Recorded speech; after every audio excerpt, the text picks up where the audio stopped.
She blocked an ambulance at the community gate, because it wasn't pre-registered with the HOA.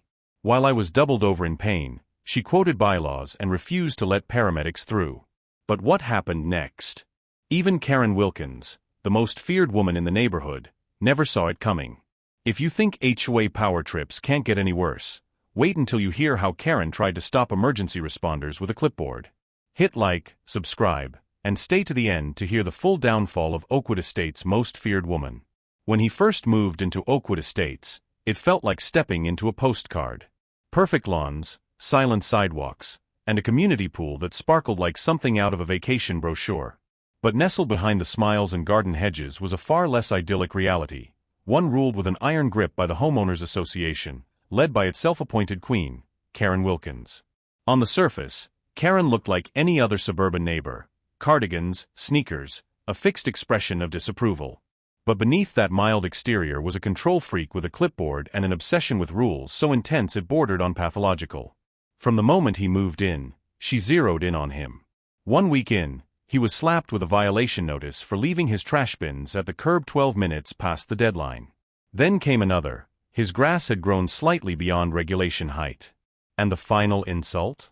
A citation because his American flag was mounted in a way that disrupted the uniformity of neighborhood aesthetics. At first, he tried to play nice. As a remote software developer, he had no desire for drama. He smiled, waved, tried to be courteous. But every polite gesture was met with squinting eyes and frantic scribbles on her clipboard. Karen, it seemed, didn't want neighbors, she wanted subjects. The final straw came when he decided to repaint his front door. He submitted the proper paperwork, got official approval from the HOA Architectural Board, and hired professionals to apply a deep navy blue that matched the house perfectly. But by midday, the door was dry and Karen was on his porch. "That's not the approved color," she snapped, flipping through her binder like a prosecutor preparing for trial. "The form says Midnight Ocean. This is clearly Naval Academy blue." He pointed out the matching paint code, showed her the can, even held up the approval document. But Karen stood firm. "It appears different in execution," she declared, as if the phrase were carved into stone tablets. "You have until Monday to repaint or face a $100 daily fine." He asked to see where in the bylaws it stated "appears different in execution" was a violation, but she just told him to check his homeowner manual and stormed off. He spent the weekend documenting everything: photos, paperwork, timestamps. He sensed this wouldn't be the last battle. But nothing could have prepared him for what happened next.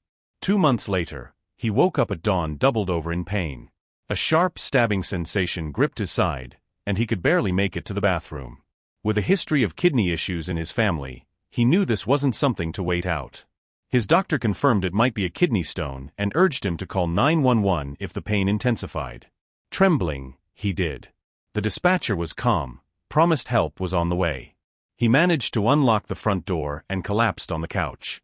Sirens approached, then silence. Minutes ticked by. No one came. Confused and gasping through the pain, he checked his phone's security camera, and what he saw made his blood boil. Karen was standing on his lawn, arms folded, blocking the paramedics. Through the phone screen, he watched in disbelief as one of the paramedics gestured with clear frustration, while Karen stood firm, her body language smug and immovable. By the time the doorbell rang and he forced himself to answer, his vision was already beginning to blur from the pain. The paramedic, visibly strained but professional, explained, "Sir, we've been trying to reach your house for the last 15 minutes. This woman," he nodded toward Karen without even trying to conceal his irritation, "has been blocking our ambulance at the community gate, insisting we weren't authorized to enter without proper HOA clearance." Karen, standing proudly in the background with her clipboard clutched tightly, interjected before he could respond.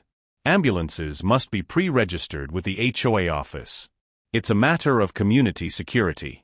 We can't just allow flashing sirens to barrel into the neighborhood without warning. It disturbs the peace."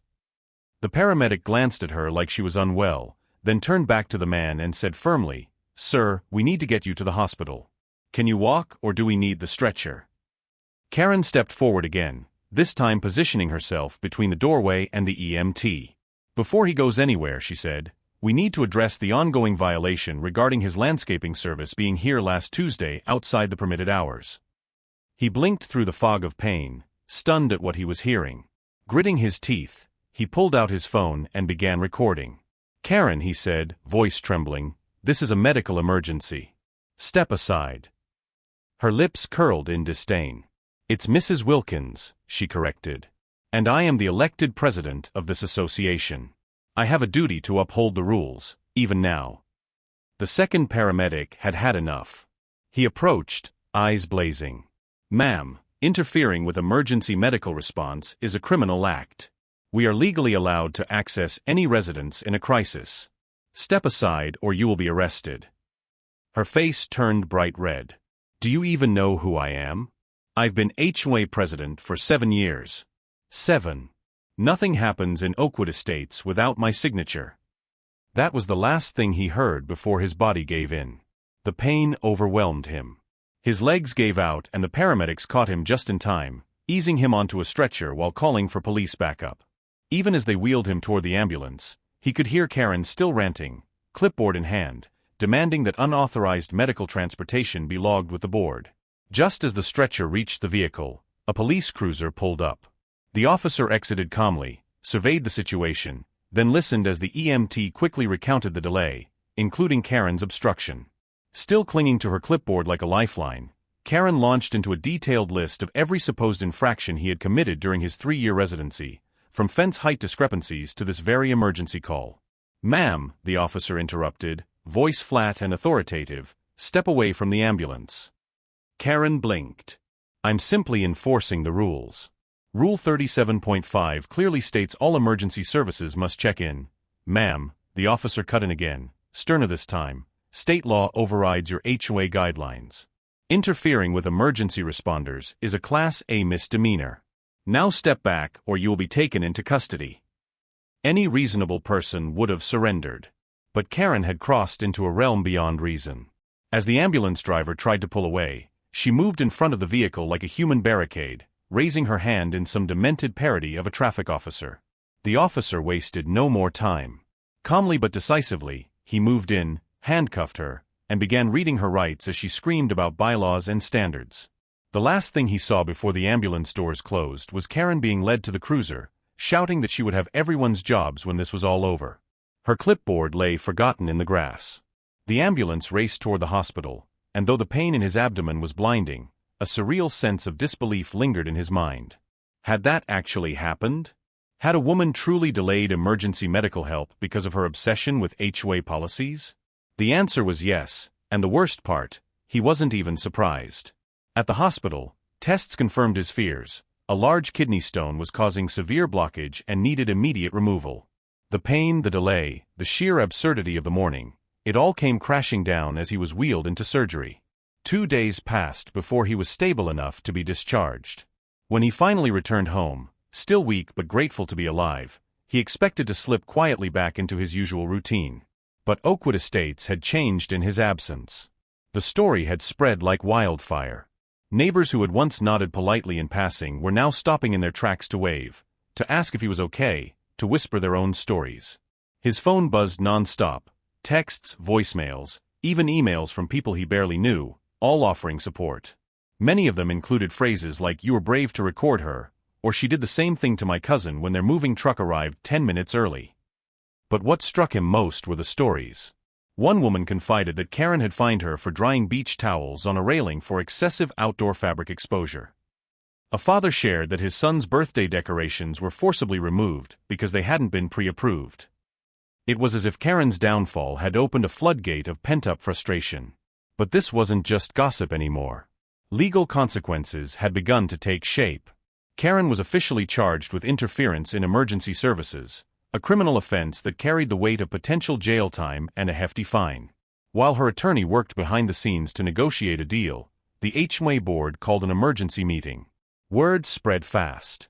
That night, the community center was filled to capacity, standing room only. People came from every corner of Oakwood Estates, many bringing folders full of complaint letters they had once been too afraid to submit.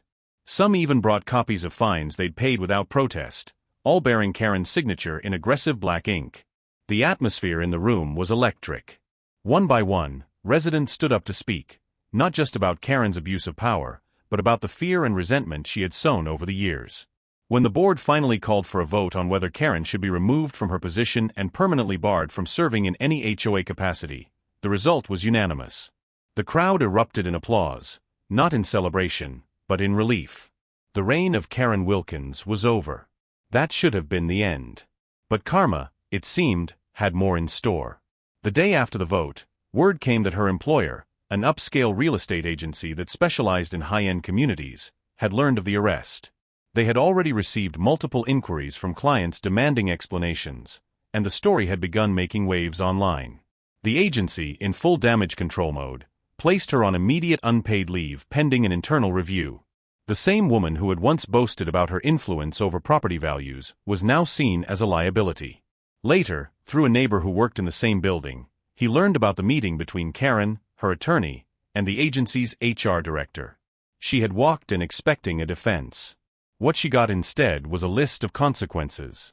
The $20,000 fine. 200 hours of community service. A restraining order that barred her from approaching within 100 feet of his property. Her job, suspended. Her board position, gone. Her reputation, shattered. The news rippled through Oakwood Estates faster than any official bulletin ever had. Within days, the once feared name of Karen Wilkins became something of a cautionary tale, spoken in hushed tones at backyard barbecues and poolside chats. People weren't sure whether to laugh, cheer, or simply shake their heads. After all, they'd watched her rule with such rigidity for so long that it felt unreal to see her power crumble so quickly. But for him, it wasn't just neighborhood gossip, it was personal. He still remembered the cold detachment in her voice as she stood between him and the paramedics. The arrogance with which she tried to assert rules over a life-threatening emergency. Even as he tried to recover, those moments replayed in his mind like a bad dream. But the community's response helped. He received handwritten notes slipped into his mailbox, neighbors offering baked goods, assistance with errands, even strangers knocking just to say, "I'm glad you're okay." One evening, as he was taking a slow walk to regain his strength, an older gentleman approached him, Mr. Levine, who lived 3 streets over and rarely spoke. "You did us all a favor," he said simply, tipping his hat. "We've been under her thumb for years." No one had the guts to push back. He nodded, grateful but still processing the whirlwind that had turned his life into the HOA equivalent of a courtroom drama. Meanwhile, Karen was living a very different reality. Stripped of her position and influence, she was seen less and less. Her once daily patrols ceased. Her notorious clipboard was no longer spotted at compliance inspections. Rumors began circulating that she was contesting the restraining order, but no one took it seriously. She had gone from the loudest voice in the neighborhood to a ghost. It would have been easy to feel triumphant, but he didn't. What he felt was exhaustion, and oddly, clarity. All he had wanted was to live in peace. To work, to tend his garden, to repaint his door without being micromanaged by someone who thought suburban leadership came with a badge and sirens. The HNA, for its part, was trying to repair the damage. A new interim president was appointed, Maria Sanchez, a calm and fair-minded woman who immediately suspended several of Karen's more controversial policies. The weekly fines for minor infractions were paused pending review, and residents were invited to submit grievances anonymously. For the first time in years, people felt heard. The culture began to shift. At the next HOA gathering, Maria publicly thanked him for recording the incident. "Sometimes," she said, "it takes a crisis to shake a system out of its rut." There were nods all around the room. No one had forgotten the chaos that unfolded, and few could believe how far Karen had taken her obsession. But with her gone, the air felt lighter. Things began returning to normal, or rather, a better version of normal. Children played in driveways without being scolded for chalk drawings. Flags waved without citation. Doors were painted in an array of muted colors no one bothered to police. And for the first time since moving in, he felt like Oakwood Estates was becoming a community rather than a compound. Yet even as peace returned, the memory of that morning lingered. The flashing lights, the tension, the pain, not just physical but emotional. How close things came to going terribly wrong. And how far one woman had been willing to go in the name of control. He didn't regret standing up to her. If anything, he realized that silence had allowed her to thrive for too long. It wasn't just about one man versus one clipboard. It was about the principle. Weeks passed, and though the buzz around Karen's downfall began to fade, the impact she'd left behind still echoed through Oakwood Estates. Her name was now more of a warning than a memory, used in half-joking conversations whenever someone wondered aloud how strict new community rules might become. "Careful," a neighbor might whisper, "or Karen will rise from the ashes." But beneath the humor was a shared understanding. Never again would they allow someone so small-minded to wield such oversized power. For him, life finally settled into something resembling peace. His front door remained proudly navy blue, untouched and unchallenged. No more violation notices appeared tucked under the doormat. No more unsolicited photos of his garden or garbage bins arrived in the mail. The cameras that once served as his silent defense were now just a precaution. And while the scar of that emergency still lingered, he no longer woke in the night expecting conflict. He was healing. Not just physically from the procedure, but mentally from the stress he'd unknowingly lived under for years. One quiet afternoon, while trimming a hedge near his mailbox, he spotted Karen's house in the distance. The shutters were closed. The once perfectly maintained front yard had grown unruly, as if her absence had allowed nature to reclaim its space. There were whispers that she was planning to sell, though no for sale sign had gone up yet. It made sense. Her power was gone, her reputation in tatters. No clipboard could protect her now. What stood out most to him wasn't the silence, it was the emptiness. Karen had invested so much of herself into controlling others that once the authority was taken away, there was nothing left. No friendships, no goodwill. Just a cold house with overgrown hedges and a porch no one approached. That realization struck him harder than he expected. For all her cruelty, all the stress she'd caused, Karen had been hollow, built entirely on enforcement, not connection. And when that structure collapsed, she had nothing to catch her. He returned to his home, sat on the porch, and sipped his coffee as the late sun stretched across the street. A few kids rode by on bikes, laughing, free from the worry of being cited for riding two abreast. Somewhere nearby, a neighbor mowed their lawn, on a Wednesday no less. It all felt wonderfully imperfect. And that imperfection was what made it finally feel like home. Later, a package arrived at his door. Inside was a framed photo, a still from his security footage, showing Karen standing defiantly between the paramedics and his house. Attached was a note, unsigned, "Thank you for pressing record." He laughed, shaking his head. It wasn't about revenge. It had never been about punishment.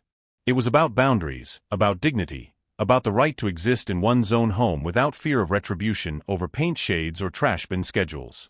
And maybe, just maybe, it was about standing up so others wouldn't have to. In the end, Karen had written her own downfall, not with one final act of madness, but with years of small injustices, each one stacking higher until they couldn't be ignored. All it took was one moment, one emergency, to reveal the truth. Oakwood Estates had finally turned a corner. And he?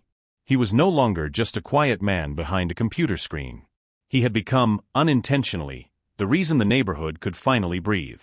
Have you ever dealt with a power-hungry HOA? Drop your story in the comments. We're reading every one. And don't miss our next episode, more real stories where justice finally wins.